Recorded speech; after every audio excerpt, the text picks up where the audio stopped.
Tenemos el gusto de recibir aquí en los estudios al doctor Octavio César Saguanay, presidente de la Corte Superior Nacional de Justicia Especializada.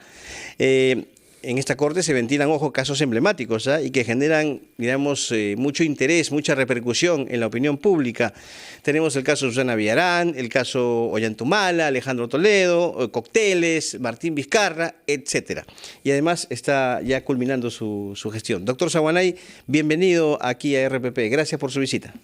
Muchas gracias a ustedes por la oportunidad de dirigirnos al país. Estuvimos justamente a inicios de año en este mismo programa, en el que planteamos la estrategia que íbamos a utilizar para este último año de gestión, y es ahora la oportunidad, en diciembre, de dar cuenta al país, porque desde el punto de vista administrativo, una autoridad pública tiene también que rendir cuentas respecto de qué ha hecho con su presupuesto y qué logros ha obtenido en este año. ¿Cuáles han sido justamente esos logros? ¿Cuál es ese balance que usted puede presentar en materia jurisdiccional y administrativa, y si es que se han cumplido los objetivos que usted se puso a comienzo de año? Claro. Para precisar, yo creo que hay una diapositiva que si podrían tener la gentileza de pasarla, que la tienen en estudios, donde está la curva de producción de toda la gestión. Porque recuerda que yo he estado de presidente 4 años, de 2021 a 2024, saliendo de la pandemia. Bien, ahí está. Creo que es lo que finalmente interesa a la ciudadanía. Pero aquí hay que hacer una precisión, ¿no? Cuando alguien dice, por ejemplo, que la Corte este año está produciendo 322 sentencias, podría decir, esta cifra, bueno, es muy escasa si la comparamos con cualquier otra corte del país. Es casi una por día, más que una por día laborable. Así es, pero la explicación que le damos al país es que la Corte Superior Nacional de Justicia Penal Especializada es, como su nombre lo indica, una jurisdicción de una sola especialidad. Es una corte que solo ve en caso penal. Como justamente el señor Carlos Villarreal enunciaba los casos que llevamos, esos casos no los lleva cualquier corte del país. Con esto, ¿qué quiero decir? Que por mandato de la ley, nosotros conocemos casos de complejidad mayor que no puede conocer otra corte. Primer requisito, que exista una organización criminal, que esta organización criminal tenga impacto nacional y trascendencia internacional. Todos esos casos se conocen en la corte. Entonces, como entenderá el país, para procesar este tipo de procesos hay que requerir, por ejemplo, mucha cooperación internacional, extradiciones que son conocidas ahí como ciertos personajes han regresado con estos procesos que son largos. Entonces, decir que hay 322 sentencias ahora es un logro en el 2024, porque fíjese, señor Carvalho, el 2020 no pasábamos de 50. Y ahora, ¿la estructura de la Corte ha cambiado a la que en ese momento existía sustancialmente? No. Entonces, ¿Y su presupuesto? El presupuesto tampoco ha aumentado. Nosotros ¿No ha aumentado en 4 años? No, o sea, aumenta en cuanto a lo que da el presupuesto, y usted sabe que siempre hay una restricción y casi generalmente es para pagar planillas y es difícil pagar infraestructura.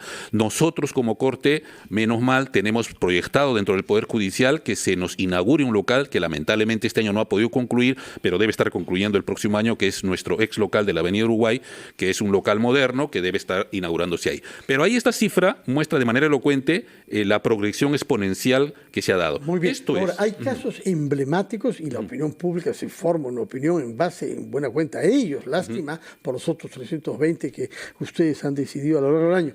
Y que yo sepa, los casos que están bajo su autoridad como presidente de esa Corte Especial son el de Susana Villarán y la Municipalidad de Lima, el caso de los cuellos blancos del puerto, que concierne a uno de sus colegas, César Inostroza, el caso del expresidente Pedro Pablo Kuczynski y el ex gobernador y primer ministro César Villanueva. ¿Me olvido de alguno? No, hay muchos más, ¿no? Pero digo, de esa trascendencia política. Claro, también tenemos el ex premier Villanueva, ¿no? El caso de Vizcarra, los congresistas Bermejo, el caso del expresidente Ollantumala, que está ya próximo a terminar, Alejandro Toledo terminó, hay otro que está en etapa intermedia con el juzgado del doctor Concepción Carguancho.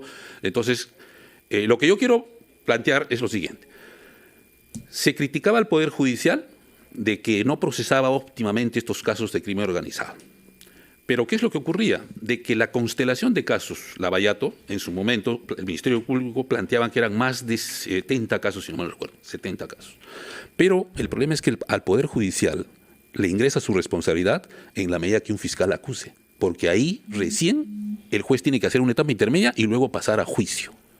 Esos casos, todos los que han llegado de esa constelación, prácticamente se han culminado las etapas intermedias en la mayoría y ya están en juicio. Por eso es que hace unos años, por ejemplo, los fiscales de las coordinaciones decían, por favor, créennos un órgano ad hoc para que solo procese casos Lavallato. Lo que pasa es que en ese momento solo existían 2 casos. Entonces el Consejo Ejecutivo de la época razonó y dijo, pero por 2 casos no voy a dedicar un órgano de exclusividad. Ahora sí existen más de 20 casos que han entrado al Poder Judicial, entonces podría haber la posibilidad de que se haga eso. Pero sin esa especialización, las respuestas están ahí. Claro. O sea, de estas sentencias, por ejemplo, habría que, yo he visto que muchos políticos y abogados han resaltado el hecho de que el caso del expresidente Alejandro Toledo se haya podido juzgar en casi un año exacto. Eso es un logro que... Más rápidamente que todo el resto, ¿no? ¿Por qué han logrado rapidez ahí y no en otros casos como Pedro Pablo Kuczynski, como el de los cócteles de Keiko Fujimori, Cuellos Blancos, etcétera? Porque, vuelvo a repetir, señor Carvalho, los procesos que entran con acusación recién activan la responsabilidad del Poder Judicial. A partir de ese momento, como se dice, la pelota está en nuestra cancha. Pero antes... Si han demorado tantos años esas investigaciones, están a cargo del Ministerio Público. Entonces, cuando un fiscal presenta un requerimiento acusatorio, entonces el Poder Judicial a partir de ahí tiene responsabilidad. Los requerimientos acusatorios que estamos mencionando de todos estos casos Lavallato han llegado prácticamente del 2023 al 2024.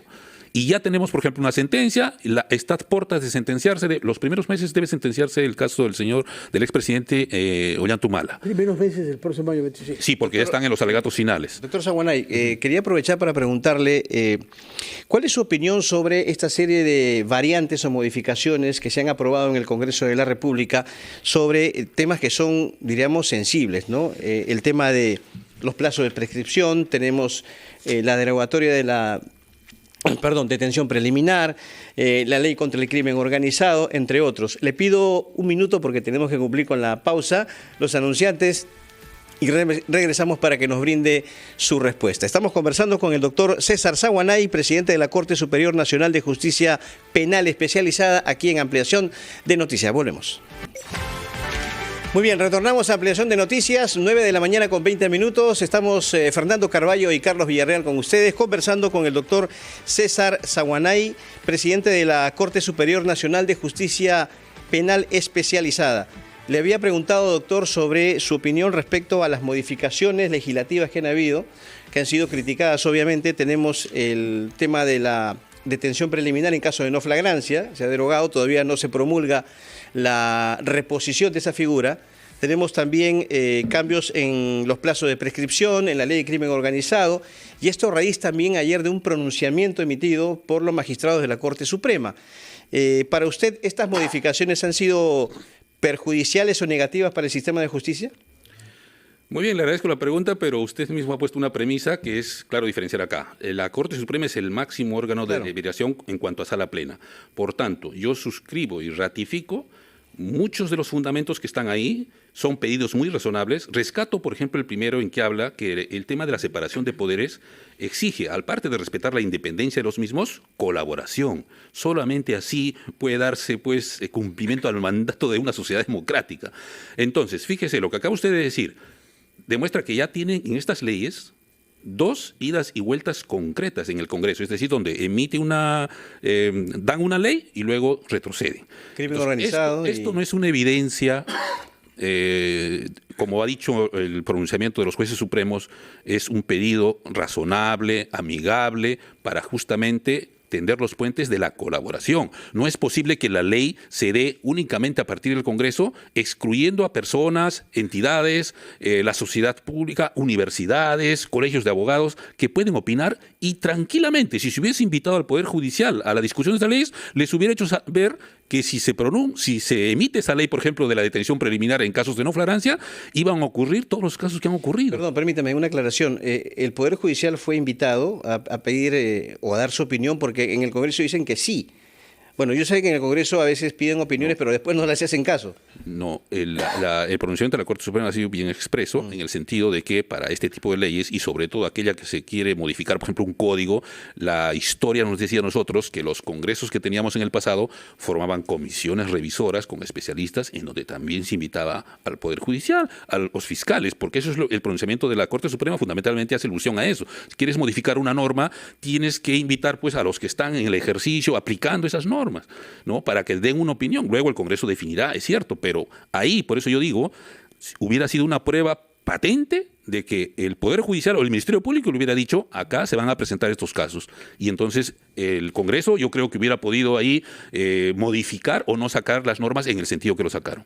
Juez Saguanay, usted ha comenzado informándonos de que la producción de la Corte bajo su autoridad en los 4 años que usted ha sido presidente ha pasado de 50 sentencias al año a 320 sentencias al año. Es raro escuchar acá a un funcionario que nos hable sobre resultados con esa precisión y con ese éxito, de manera que tenemos que felicitarlo. Pero en parte esto ha sido posible gracias al hecho que creo que son la única corte de las 35 cortes superiores que hay en el Perú, que se ha beneficiado de una ayuda de la cooperación internacional, sobre todo en materia de tecnología. Tengo entendido que la Unión Europea, sobre todo, y los Estados Unidos han creído importante ayudar a que tecnológicamente ustedes puedan ir lo más rápidamente posible, porque ustedes son los que ven en los casos de crimen organizado, y eso le concierne naturalmente a los países con los que estamos en relación. Díganos específicamente qué cooperación ha habido, a través de qué objetos, etcétera, que les haya podido facilitar el trabajo.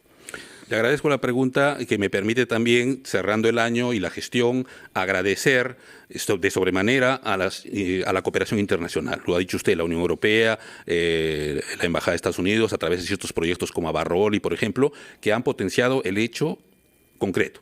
Nuestra corte es definitivamente la que tiene la tecnología de punta más avanzada de todas las cortes. O sea, por ejemplo, ¿qué es esa tecnología de punta? Por ejemplo, todo juez tiene una pantalla táctil interactiva. Tiene tecnología en cuanto a laptops y tablets de última generación, que no se tiene el resto de jueces en el país.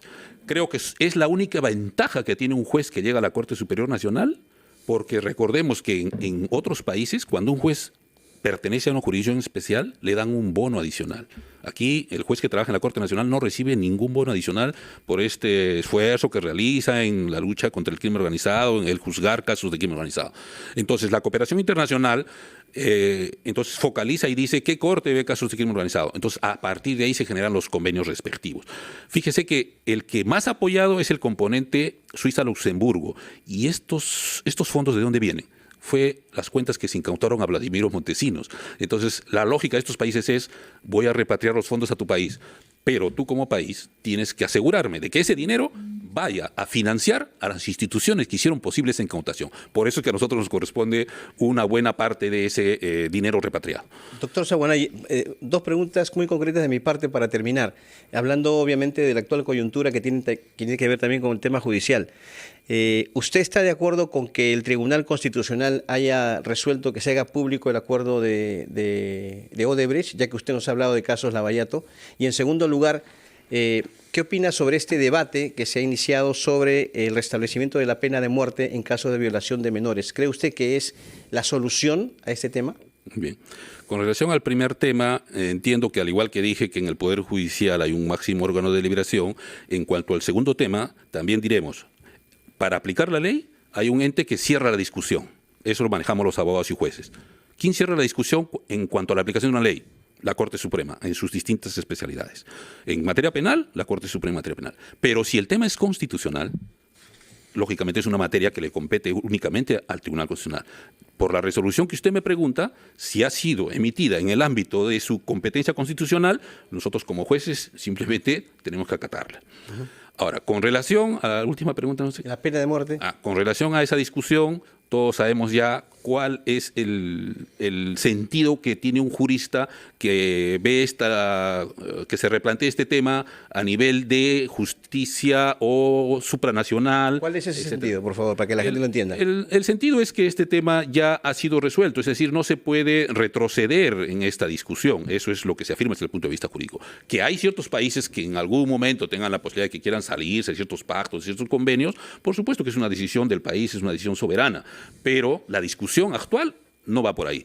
A tal punto que justamente en la ONU un representante peruano ha dado, el embajador Morán, ha dado la posición precisamente del Estado, de tal manera que aquí tenemos 2 posiciones y eso es lo único objetivo que yo podría decir. Y en el caso que involucra al expresidente Martín Vizcarra, ¿en cuánto tiempo tendríamos ya, diríamos, una culminación, una sentencia?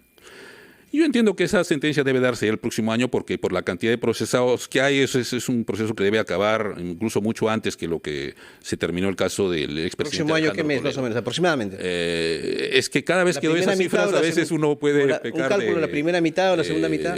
No, es que yo no conozco el caso y recuerde que también a veces, como pasó en el caso Ollantumala, ya estaba prevista que se sentencie en este mes. Sin embargo, en el calor del juicio, en el debate contradictorio, salió que se tenía que incorporar un nuevo elemento de prueba, que se discutió ahí y se aprobó. Y sabemos que la declaración del señor Belaúnde Locio no estuvo programada. Cosas como esas pueden ocurrir, de tal manera que el pronóstico que uno puede hacer a veces puede fallar por este tema, ¿no? Pese a eso, yo insisto en preguntarle sobre otros casos que vienen durando varios años, como el de Susana Villarán, el de los cuellos blancos, y también el de Bermejo. Uh-huh. ¿Cuánto prevé usted que pueda durar todavía esos juicios? Ya, en el caso de Susana Villarán fue efectivamente un tema que nosotros en la gestión abordamos, y es más, el Consejo Ejecutivo del Poder Judicial nos dio un mandato de monitorear todos los casos Lavallato. Ahí estaba el caso Susana Villarán. Conversamos con el juez a cargo, así como lo hemos hecho con todos los jueces y todos los órganos jurisdiccionales que estaban a cargo de estos casos. Todos los órganos jurisdiccionales hicieron un plan de trabajo con relación a estos casos. En septiembre, entiendo, ya se emitió el auto de enjuiciamiento del caso de Susana Villarán. Entiendo que se ha presentado un recurso de aclaración, algo así, y está pendiente que resuelva el juez. Pero también ahora recuerden que también otra vez, a raíz de la pregunta que hacen, ahora cuando se emite un auto de enjuiciamiento por la modificación legislativa del Congreso, es posible cuestionarlo. Entonces, ¿eso qué hace? Crea una nueva etapa de discusión, ya saben ustedes cuánto demora una apelación, entonces si es que esos autos de enjuiciamiento nuevos sean apelados, entonces la duración de los procesos lógicamente se va a incrementar en cuanto a sus términos.